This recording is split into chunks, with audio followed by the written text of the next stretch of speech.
You have a visual product, something that's going to photograph really well. My tip for today is going to be about scheduling platforms. Now, we've spoken about social media previously, and I hope that was super helpful for you. But I think scheduling platforms are a tip in itself. It is something that you're going to have to learn in addition to your social media. I'll tell you in brief what we do. So we have 4 social media accounts: Twitter, LinkedIn, Instagram, and Facebook. And as you can imagine, monitoring and managing 4 different accounts on 4 different platforms can be a bit of a headache if you have a life. So we use a scheduling platform, and what we do at the start of each month, we sit down, myself and the design team, and we will create our content for the month. So videos like this, those little icon things, some pictures, some past public speaking stuff, any kind of content that we've got basically. And we plan it all out day by day, what it's going to look like. We post between 1 and 3 times a day. So the majority of these posts will be filled out. Now, obviously, if something real exciting happens to you one day, then you can override it and still continue to post as well separately, which we do all the time.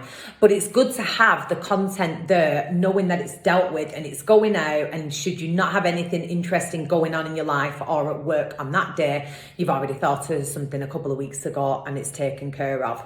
So that is the main benefit for us, for the organisation of it. Now, any of you, hopefully you understand analytics or you've heard of analytics at least. We will give another tip on this actually, I think next week or in a couple of days. I don't know where we're up to.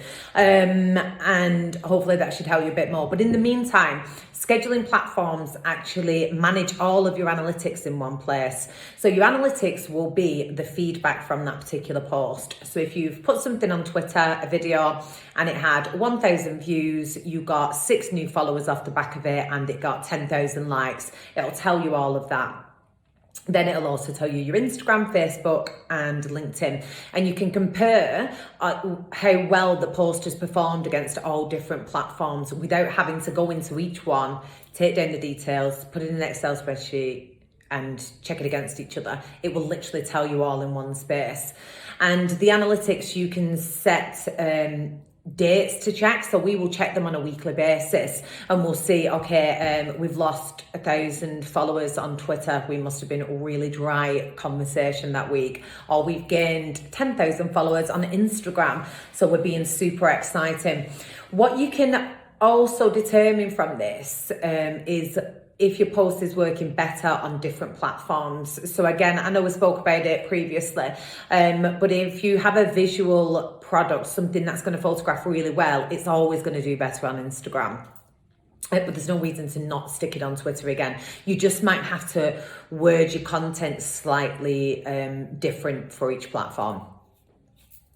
And my final point on scheduling is the hashtags that you're going to be using, you can monitor them on your scheduling platform as well. So people might not always be engaging with your content if they're a follower. It could be that they're a friend of your follower, a follower of a follower, or it could be that they follow a hashtag that you're using. So we would always be hashtagging marketing tips, women in construction, whatever's relevant to that specific post. And I myself follow the hashtag women in construction. So there'll be things on there that I would see that have come from somebody talking about women in construction that I wouldn't have necessarily seen because I don't follow them. So it's always good to use the relevant hashtags. And on the scheduling platforms, you can actually monitor them. So you'll be able to go back over time and think, oh, right, okay, my hashtag women in construction is what is smashing it for us. I'm going to ensure that I keep using that. But hashtag let's have a brew is doing nothing for me. So I'm going to drop that one. Different platforms will have different hashtags that succeed with them. Again, it's all just trial and error, but scheduling platforms really, really help with the trial and error process. And hopefully after a couple of months of doing it, you'll understand how to read your analytics, And honestly, it's so easy. I am not good at this stuff, but it's really, really easy when you're using a scheduling platform. It's just all broken down for you, real visuals. They have like nice little graphs and pie charts and stuff, rather than loads of lengthy words. So I find it super, super easy to monitor it. And after a couple of months of doing it, you'll be flying. So I hope that's helped. If you want any more advice on the scheduling platform, then please leave a comment or feel free to get in touch with us direct by inbox. If there's any way, again, that we can help you out with this, do get in touch. We're happy to help people. But again, we are a business, not a charity. So if you've got any spare cash on marketing, send it my way. Thank you.